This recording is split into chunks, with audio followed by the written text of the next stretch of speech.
বর্তমান সময়ে আয়না ঘর নামক একটা ভয়ঙ্কর জায়গার কথা আমরা মুখে মুখে বলি, খবরে বলে, পত্রিকায় বলে। দেখুন, আয়না ঘর এমন একটি ঘর যেখানে মানুষদেরকে এতভাবে নির্যাতন করা হতো যে একটা মানুষ নিজের মৃত্যু কামনা পর্যন্ত করত। সারাক্ষণ হাতে হ্যান্ডকাপ লাগানো, চোখ বাঁধা, প্রত্যেকটি মানুষ অমানবিকভাবে তাদেরকে নির্যাতন করা হতো। এমন নির্যাতনের বর্ণনা মানুষ দিচ্ছে যা শুনলে অন্তর কেঁপে ওঠে। এতটা নিকৃষ্ট ভয়ঙ্কর রূপ মানুষের কিভাবে হয়?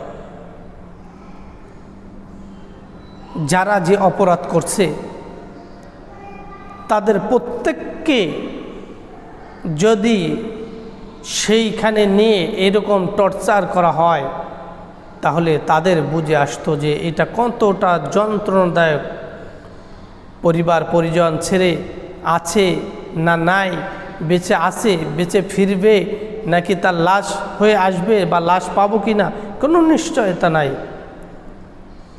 ক্ষমতা পাওয়ার পরে মানুষ যখন ক্ষমতার অপব্যবহার করে, আল্লাহ রাব্বুল আলামিন একটা সময় তাদের প্রতি নারাজ হয়ে যায়।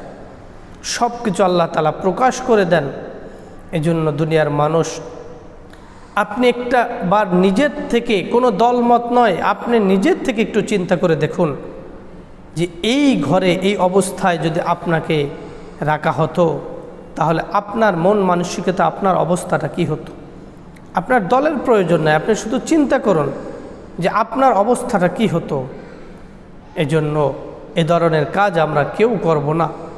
যা হওয়ার হয়ে গেছে, ভবিষ্যতে আমরা আর এ ধরনের কাজ করব না। সবচেয়ে নিকৃষ্ট একটি কাজ মানুষের প্রতি জুলুম করা। এটা অত্যন্ত কঠিন জুলুম এবং এই জুলুমের জন্য আল্লাহ তাআলার কাঠগড়ায় কিন্তু কঠিনভাবে দাঁড়াতে হবে। এক মুসাফির একবার দোয়া করতেছিলেন, দুই হাত তুলে আল্লাহর কাছে বলেন, আল্লাহ আমাকে এটা দাও, আমাকে ওটা দাও, আমার এটা প্রয়োজন, আমার ওটা প্রয়োজন। কিন্তু মুসাফিরের কোনো দোয়া কবুল হয় না। হাদিস শরীফে রাসূল করিম সাল্লাল্লাহু আলাইহি সাল্লাম ইরশাদ করেন, মুসাফিরের দোয়া কখনো আল্লাহ রাব্বুল আলামিন ফেরত দেন না। মুসাফির যা চায় আল্লাহ রাব্বুল আলামিন তাকে তাই দান করেন। কিন্তু মুসাফির দোয়া করতেছে, কবুল হয় না। কারণ হিসাবে রাসূল সাল্লাল্লাহু আলাইহি সাল্লাম বললেন, ও সাহাবারা, তার দোয়া কিভাবে কবুল হবে?